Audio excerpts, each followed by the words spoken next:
Hello students, welcome back to my YouTube channel Art of Mathematica. Students, this is the class 8 video factorization. Definitely in my previous video I have done the concept, means I have explained the concept how that what is factorization. देखो तुम लोग अगर factorisation करोगे तो तुम्हें तो ये पता होना चाहिए ना कि हम लोग करने क्या जा रहे हैं। तो अगर ये तुम्हें ठीक से पता नहीं होगा तो तुम्हें समझ में नहीं आएगा। और जो है एक चीज मैंने नोटिस करा मेरे जो टीचिंग लाइफ में कि बच्चे जो है ना उनको अंत में आके बस ऐसे लिख देते हैं वो लोग। मतलब फैक्टराइजेशन करने के बाद सोचो कि ए स्क्वायर माइनस बी स्क्वायर लिखा हुआ है, इसका तो फॉर्मूला तुम लोगों को पता है। तो अगर सोचो कि M square minus N square लिखा हुआ है तो वो लोग क्या लिखता है पता है ना, एम प्लस एन, यहां पे भी प्लस लिख देता है। और ये ज्यादातर ये गलती जो होता है ये कहां पे होता है पता है तुम लोगों को, मिडिल टर्म फैक्टर इसके बाद का जो वर्कशीट है उसमें ज्यादातर ये गलती होता है, वो लोग करता है बीच में प्लस लिख देता है। तो एक बार फिर से मुझे रिपीट करना है कि देखो अगर तुम्हें फैक्टराइज करना है मतलब तुम्हें क्या करना है, कोई भी 2, 3, 4 जितने भी नंबर हो उनको प्रोडक्ट फॉर्म में लिखना है। मतलब उनके बीच में क्या होना चाहिए, मल्टीप्लिकेशन साइन। तो ये होगा तो गलत हो जाएगा। अदर देन मल्टीप्लिकेशन साइन कोई भी अगर साइन आ गया तो तुम्हारा मतलब तुम्हें देखना है कि तुम कुछ गलत कर रहे हो और नहीं तो ये साम गलत है और कुछ समझ में आ रहा है। तो बस ये दिमाग में रखना। और एक चीज जो है वो है कि जैसे फिर से मैं रिपीट कर रहा हूं कि देखो कि m प्लस एन पूरा अगर ब्रैकेट में होगा ना तो इसको एक ही नंबर हम सोचेंगे। क्यों? क्योंकि देखो अगर हम कहे कि 5 प्लस 2 क्या है 7 लिख दोगे तुम, 5 माइनस 2 क्या है तुम लिख दोगे 3 है ना। तो लेकिन एम एंड एन दोनों तो लाइक टर्म नहीं है तो तुमको उनको ऐड नहीं कर पाओगे। तो ये एल्जेब्रिक दो नंबर जो है इसको ऐड करोगे तो इसको ऐसे ही लिखना है एम प्लस एन, है ना। तो इसलिए अगर एम प्लस एन ऐसे ब्रैकेट में दिया होगा तो इसको एक ही नंबर सोचेंगे। तो एल्जेब्रिक सारे जितने नंबर होने वाला है और आएगा आंसर में उनको किस फॉर्म में रहना है, आंसर जब आएगा प्रोडक्ट फॉर्म में, मतलब मल्टीप्लिकेशन साइन उनके बीच में होना चाहिए। जैसे कि देखो ब्रैकेट मतलब ये एक ही नंबर है एल्जेब्रिक नंबर और ये भी एक ही नंबर है इसके जैसे, ये न्यूमेरिकल है इसलिए मैं कैलकुलेट कर पा रहा हूं, एल्जेब्रिक नंबर है इसलिए कैलकुलेट नहीं कर पाओगे तुम लोग। समझ में आ रहा है? तो बस ऐसे इन चीज को अगर याद रखोगे तुम लोगों को इजीली ये हो जाएगा ये चैप्टर। तो चलो जो वर्कशीट 6 है उसको शुरू करते हैं। So let's start.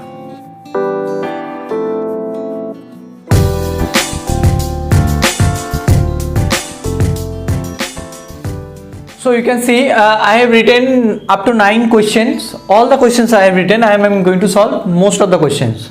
So now first one is very easy guys. One thing you have to keep in your mind that a plus b whole square formula, then a minus b whole square formula, another is a square minus b square. That is what a plus b into a minus b, and these two are already it is known by you that a square plus 2ab plus b square, and that one is a square minus 2ab plus b square. So students, this one is in the form of this, that a plus b whole square formula is what, a square plus 2ab plus b square, no, and that one a square minus 2ab plus b square. देखो ये सब formula तुम लोगों को पता है। तो ये फार्मूला हम अगर यूज करें इधर तो देखो आ जाएगा, नहीं ये वाला नहीं माइनस है तो मतलब सेकेंड वाला a minus B whole square का फॉर्मूला, क्योंकि a स्क्वायर अगर x को हम a सोचे एंड z को b तो a square plus b square minus 2ab मतलब x minus z that square, है ना। अब इसको क्या करना है, फैक्टराइज करना है, फैक्टराइजेशन है ना। सो फैक्टराइज करना है मतलब एक ही नंबर है। अब अभी भी मैंने कहा ना कि x माइनस जेड अगर इसको सोचे तो ये एल्जेब्रिक नंबर और ये एक ही नंबर हम सोचेंगे, ब्रैकेट मतलब एक ही नंबर तो उसका स्क्वायर।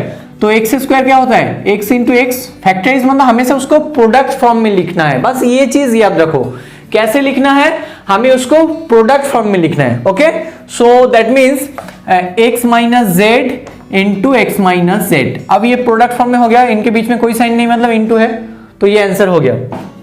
अब ये वाला देखो सेकेंड नंबर भी बहुत ही इजी है। तो अगर इसको हम सॉल्व करने की कोशिश करें तो क्या आएगा, 2 4 किसका स्क्वायर है बताओ? 2 का, तो 2x होल स्क्वायर हो जाएगा। देखो अगर समझ में नहीं है तो 4x square can be written as x, 4 का मतलब 2 का स्क्वायर है और x स्क्वायर मतलब x स्क्वायर ही है। अब पावर तो सेम है, मतलब 2x that whole square. Class 7 याद आ रहा है ना? तो चलो, तो अब इसको भी वही फॉर्म में करना है। तो 3 का स्क्वायर 9 है, तो 3y दैट होल स्क्वायर हो गया। आप देखो अगर माइनस है मतलब -2ab आना चाहिए, तो हम लिख सकेंगे इसको इसके जैसे a minus B whole square का फॉर्मूला है ना। तो क्योंकि a स्क्वायर बी स्क्वायर तो मिल गया हमें, कोई दो नंबर का स्क्वायर तो हमें मिल गया।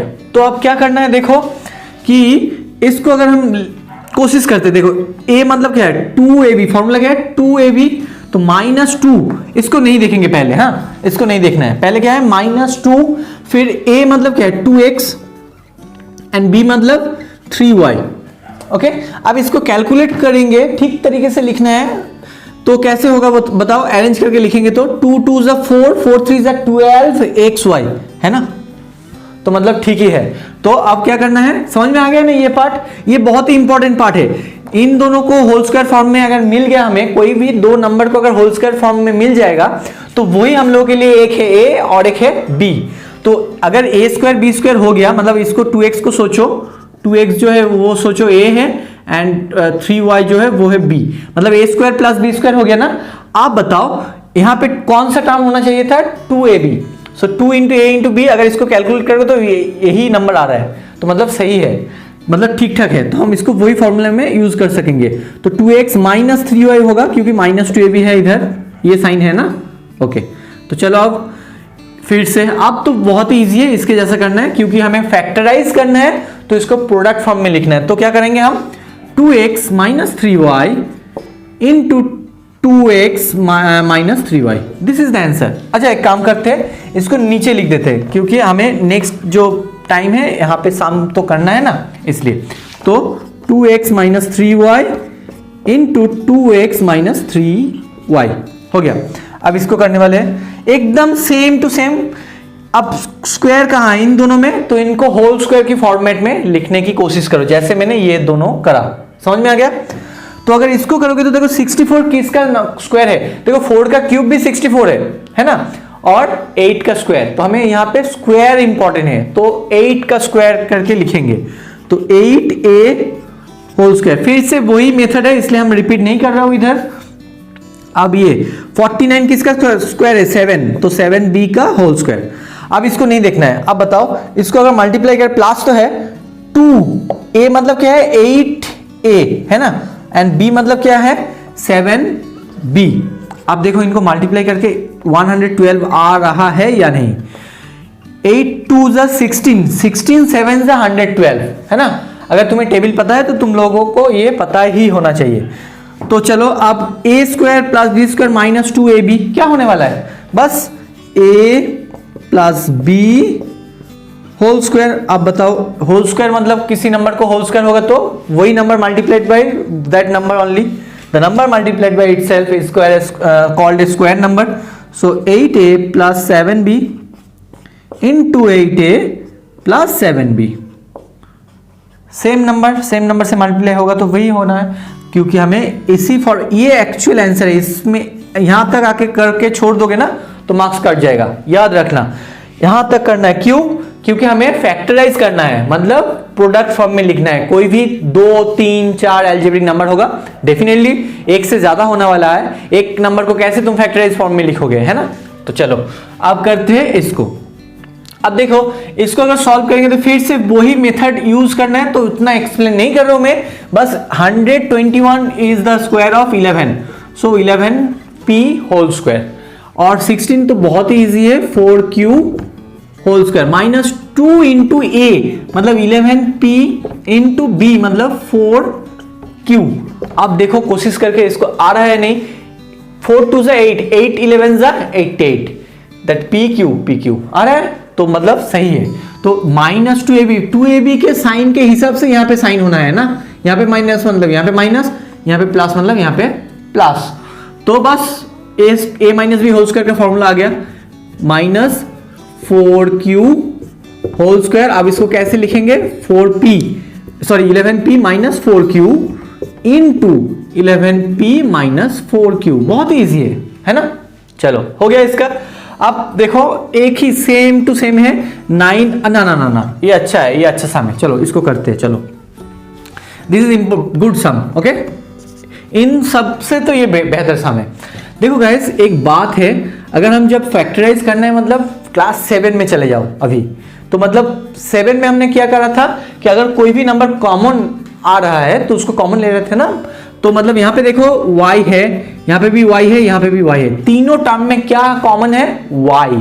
अब न्यूमेरल्स को देखो 9, 24 तो कॉमन होना चाहिए इन दोनों में, लेकिन यहाँ पे कॉमन नहीं है, तो न्यूमेरल्स को कॉमन नहीं ले सकते हैं। फिर से देखो 9, 24, 3 कॉमन होने वाला है, मतलब कॉमन फैक्टर जो है 3 है, लेकिन 16 में कोई 3 नहीं है ना। अभी फिर इन दोनों को देखोगे तो कॉमन आ जाएगा, लेकिन यहाँ पे नहीं है। तो हमें क्या करना है, अगर कॉमन लेना है तो सबको देखना है, एक बार चेक करना है, ठीक है। तो देखो क्या करना है, इधर बस y कॉमन आ रहा है क्योंकि x यहाँ पे है, लेकिन यहाँ पे नहीं है, और y इन दोनों में सब में है। यस, y कहां में है, सब टर्म में, तीनों टर्म में ही y मौजूद है, प्रेजेंट है। तो y अब सबसे लोएस्ट टर्म क्या है y का बताओ, यहाँ पे जो है वो है 1, तो बस लोएस्ट टर्म को कॉमन ले लो। फिर क्या आएगा 9x², बाकी y को छोड़ के बाकी लिखना है। अब यहाँ पे y कॉमन आएगा तो मतलब एक और y रह जाएगा, y⁻² है ना। y² मतलब क्या है, y इंटू y। तो अब बताओ, तो y² दोनों मतलब एक y अगर कॉमन ले लोगे मतलब ये चले जाएगा यहाँ से, तो कितना y रह जाएगा, 1 है ना। तो बस करो, तो -24xy, एक y तो बाहर आ गया, अब प्लस 16, अब फिर से y³ से एक कम हो जाएगा क्योंकि बाहर एक y मैंने लिखा है, तो y²। आप देखो इसको अगर सॉल्व करने जाए ना, एक फॉर्मूला बन जाएगा 9x² मतलब 3x का होल स्क्वायर, कुछ मत सोचो और इसको सोचो, 4y² मतलब 4y होल स्क्वायर। अब बीच में माइनस है मतलब -2ab का फॉर्मूला तैयार करना है, अगर हो जाएगा तो हम बना पाएंगे। तो देखो 24, हमें कुछ सोचना नहीं है इसके बारे में, पहले इसको लिखने की कोशिश करो। 2a मतलब क्या होना चाहिए था, 3x, एंड b मतलब 4y। अब इसको चेक करो ठीक है या नहीं। 2 3 6, 6 4 24xy, मतलब सही है। तो y, अब यहां पे क्या करना है, 3x माइनस 4y, क्योंकि 2ab के साम का जो मतलब 2ab जो टर्म है उसके सामने जो है मतलब उसका जो साइन क्या है, नेगेटिव, तो बस यही है। अब बताओ बहुत ही इजी है, इसको स्क्वायर है मतलब इसको तोड़ना है, 3x माइनस 4y, फिर से 3x माइनस 4y, बस बन गया। अब देखो गाइस 5 और 6 एकदम सिमिलर जैसा सम है, क्योंकि यहां पे भी देखो एक जो नंबर है एल्जेब्रिक नंबर वो कॉमन है, वो क्या है देख के बताओ, ए है ना, तुम भी वही सोच रहे थे ना, राइट। तो गाइस और एक चीज कॉमन है, अभी बताने की कोशिश करोगे, सोचो सोचो क्या है, राइट, आई थिंक तुम लोग सही हो, 2। देखो ए तो कॉमन है क्योंकि सब में ए है, अब 2 भी तो है, 4 मतलब इसमें तो 2 है ना इसके अंदर, और यहाँ पे भी है और यहाँ पे भी है, मतलब 2a को हमें कॉमन लेना है, 2 भी कॉमन आएगा, यहाँ पे भी 2 है यहाँ पे भी, तो 2a कॉमन आ जाएगा, तो बीच में क्या आ जाएगा यहाँ पे a²। समझ में आ रहा है, क्योंकि देखो a³ से a³ को कैसे 2a³ कैसे लिख सकते हो, 2 इंटू a, अगर 2a यहां से कॉमन आ जाएगा तो क्या पढ़े रहेंगे, a इंटू ए मतलब a²। अगर जब भी तुम्हें कुछ समझ में नहीं आएगा ना, इसको ऐसे करके तोड़ दो, फिर देखो क्या हो रहा है, समझ में आ रहा है। तो अब देखो यहां पे क्या आएगा, 2ab, क्यों, अगर फिर से समझ में नहीं आया, देखो फिर से कर रहा हूं, 4a²b that can be written as 2 into 2 into a into a into b, 4 मतलब 2 into 2, a² मतलब a into a, and b into b means b।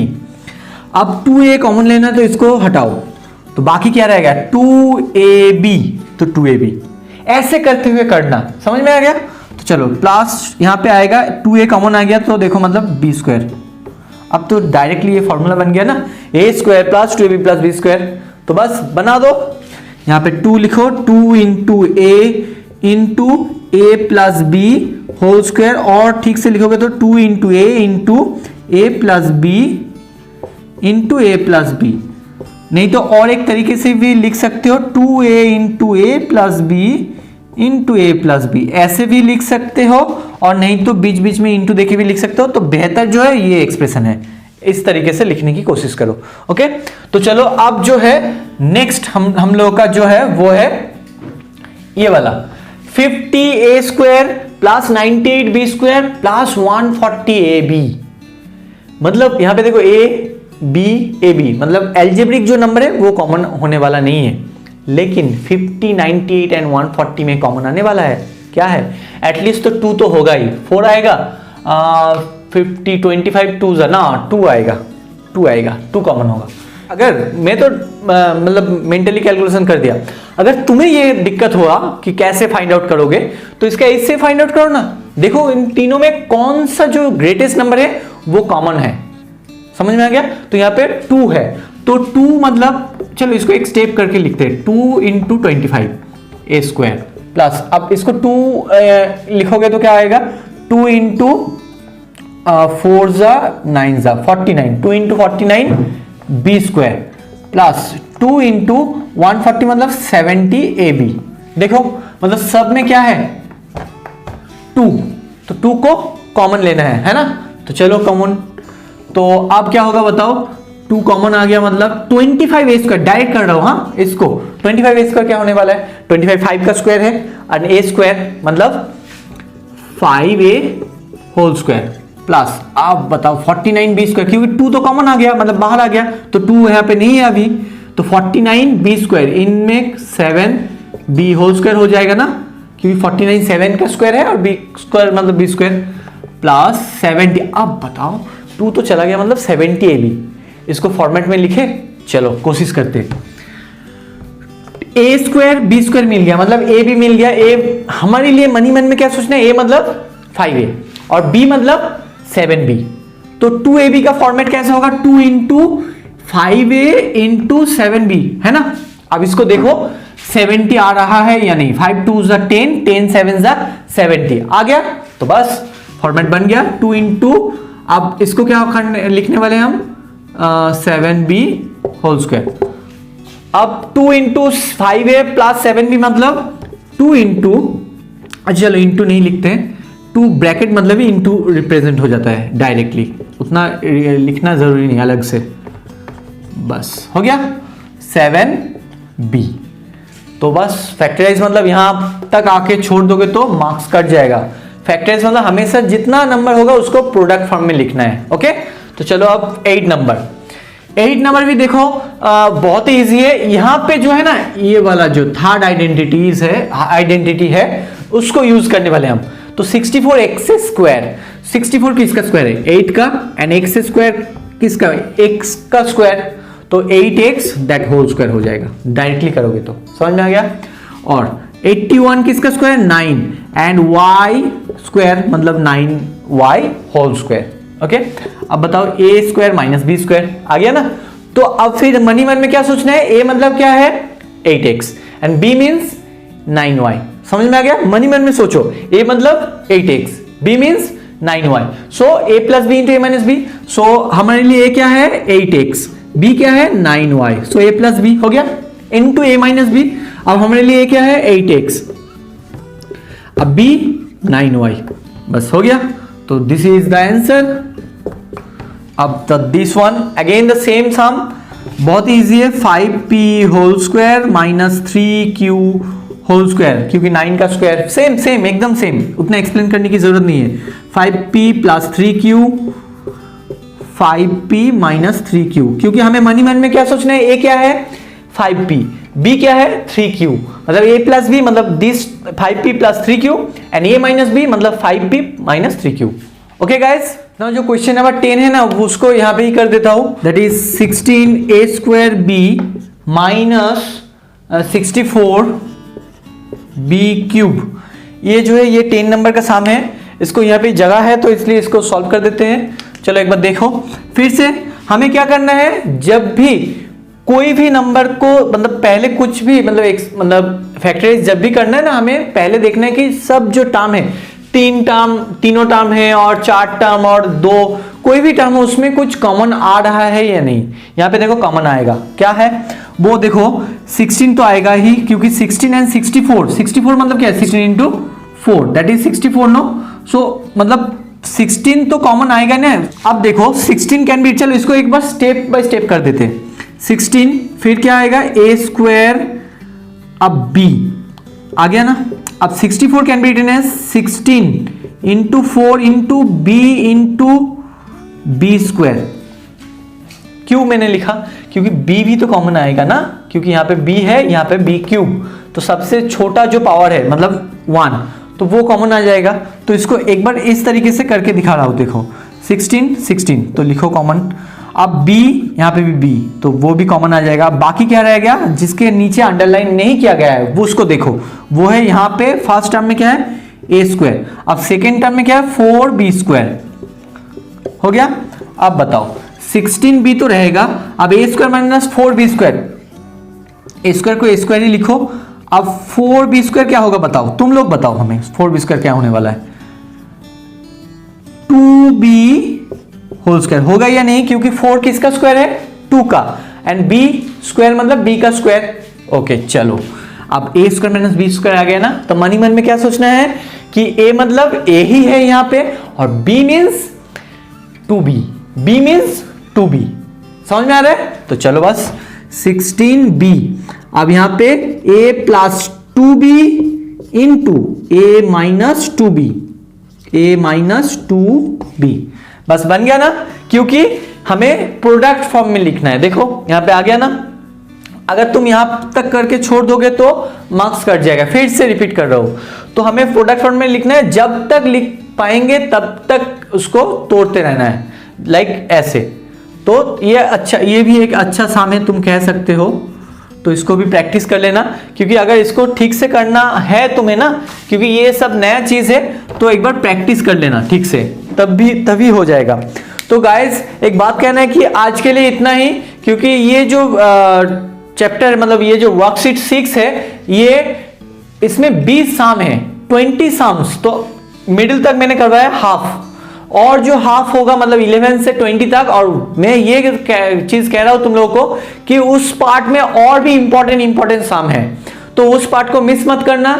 मैं इसके बाद ही इसका जो नेक्स्ट वीडियो होने वाला है वो उसके पार्ट 2 है, मतलब वर्कशीट 6 का पार्ट 2 वीडियो, एंड मैं कह रहा हूं कि उसमें बहुत इंपॉर्टेंट साम होंगे, इससे ज्यादा इंपॉर्टेंट साम उसमें होंगे, तो उस पार्ट को मिस मत करना। सो तब तक के लिए I hope you like this video. If you like this video please subscribe to my channel. तब तक के लिए take care and good bye.